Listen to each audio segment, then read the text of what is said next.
Guys, it's Sarah, and today is BookList Thursday. This is a video series I do with my friend Lindsay over at Lindsay's Little Library. And every Thursday we bring you some sort of list or book topic that we feel like talking about for the week. And this week we're going to talk about banned books because it is Banned Books Week. Now, banning books, that is a very hot topic right now because there are school districts and parents who are still trying to censor what is available in the schools.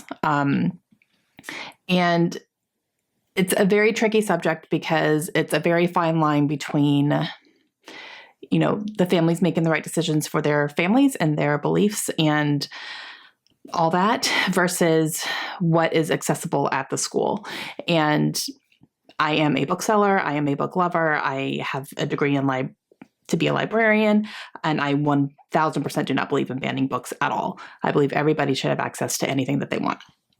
Now, it's a little bit different when you are a parent and you are raising a child and you know your own child and you know what their maturity level can handle. That's a little tricky. And, it's something that we've been having to navigate as well, as far as what the girls are reading and picking up and consuming and watching and all that stuff. We're, having to pay attention to their maturity level versus what they're taking in and what we feel is appropriate for them at the age range that they are. So it is a little bit of a delicate line. Everybody has their own beliefs. Everybody has their own systems for introducing whatever they want to their children and what they kind of want to keep on the back burner until they're a little bit older. So, it's a very much a personal decision as far as that goes. But as far as saying that I don't want my child to read that, therefore no child should be able to read that, that's a whole different story and absolutely 1000% not okay. Basically, you don't get to make that decision for other people. Other people can make their own decisions. And that's what it kind of boils down to. Now, with that out of the way, I wanted to talk a little bit about some of the books that, as I was going through the list of the books that have been banned, and especially lately, like this year and kind of in the past couple of years, I was kind of scanning through a few lists of things that have been most recently banned or not necessarily banned, but even challenged to be banned. I found some interesting things, some things that I was kind of surprised that were on the list, and then some things that I wasn't surprised. So I'm going to talk a little about a few of those. The first one that I saw that when I first saw her name, because most of her books are on this list, when I first saw her name, I was like, oh. So it's Ellen Hopkins. She writes young adult novels, usually written in verse, and she does tackle really hard and controversial topics like drug abuse, gun violence, addiction, just kind of stuff like that. She talks about really, really hard things. Some of it is stuff that she has experienced in her life with her loved ones. So it's coming from a place of experience. And they're hard reads. They're really hard. I have read a couple of her books. I did really enjoy them when I read them. And yeah, I was kind of surprised to see it, but then kind of not, because I could understand how parents would not want their children to be reading that kind of stuff, but it's also reality. Another author that was on there a whole lot was Sarah J. Maas, which I kind of went, really?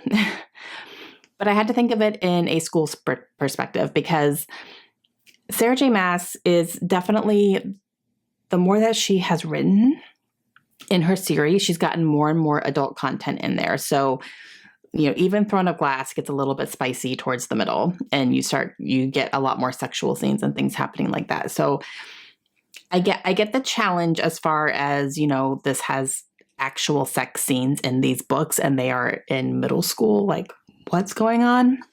So I could kind of understand that, I guess.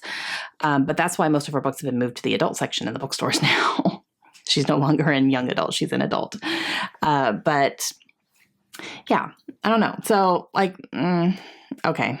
Now, The Handmaid's Tale was on this list, and I was a little bit surprised because I shouldn't be surprised about anything being challenged, to be honest with you. So I need to stop saying that. But I kind of went, oh, because more often than not, when I hear about The Handmaid's Tale, and I read it, but more often than not, when people talk about it, they think it should be required reading. And now it's on like a banned books list. So I'm like, okay, interesting. But yeah, definitely a social commentary on class systems and, holding women down and, all that. Even though there are women in that society who are also holding other women down. It's not just the men, it's like actual women and families and stuff. But Yeah, but definitely like a class system type thing in not treating people equally and, taking away people's rights and stuff like that. So it was interesting. Okay, another one is Lucky by Alice Sebold. This is another one that I have read.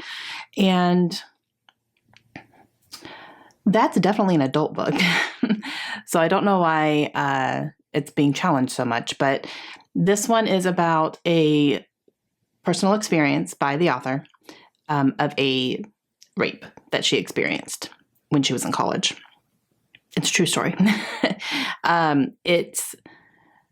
I don't think it was nonfiction. I'm trying to remember if it was a fictionalized version of her experience or if it was actually nonfiction. I'm unclear about that, even though I did read it. It was a very long time ago that I read it.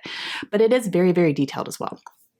Very, very detailed in what happened and the experience, and something that I would never put into the hands of somebody who has experienced that before and has, problems reading that type of stuff. I would not do that. But yeah, so that one was a hard read for sure, because it was very detailed in it. And yeah, it was a lot. And then the other one that is one of my favorite books, which is 19 Minutes by Jodi Picoult. And it's a school shooting plot line, and you are getting the perspective of the shooter as well as victims. So it was a very, very intense, very hard read. Really, really made you think and made you feel things you didn't want to feel. Yeah. And it was one of my favorites because of those emotions that she brought out in me. To me, that's one of her best books. But yeah, and then of course, anything that has anything to do with any type of gender identity or the LGBTQIA plus community is always banned or challenged, always. And it's just gross. Like, stop it. Okay, guys. So those are some books that I noticed on some banned lists that I have personally read and really enjoyed.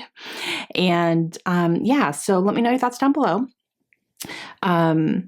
And yeah, so I don't know. It's a difficult topic to talk about for sure.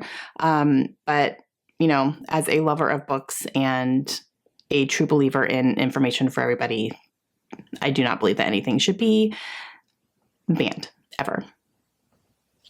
So yeah. All right. Head over to Lindsay's channel today and see what she's going to be talking about for this week. And we will see you guys again soon. Hope you have a great day. Bye.